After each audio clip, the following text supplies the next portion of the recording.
Part 2.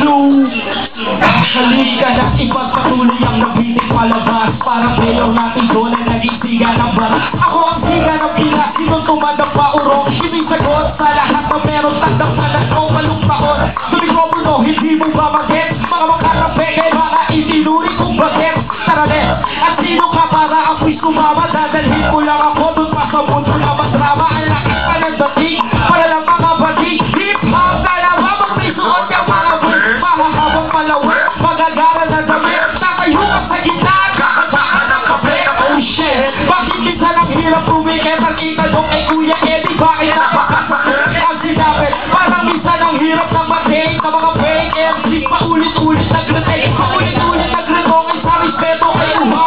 Mga rapper na hindi pa makahigop ng sabaw. Mapapansin sa mga higap sa event ay lilinaw. Makilala na kahit sa desperado na galaw. Ihomoy sa akin tumitira. Utos ba yan di Kuya upang magbalik eksena? Ang veteranong kontrabida, wala ng album, walang kumpanya tumatanggap. Tanggalin na ang baduy sa industriya na nakakalugan na.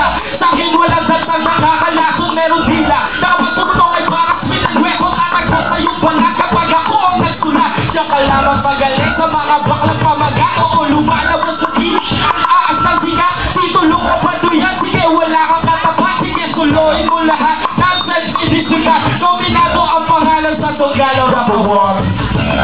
Mag-aagawan sila sa trono. So sino ba ang tunay?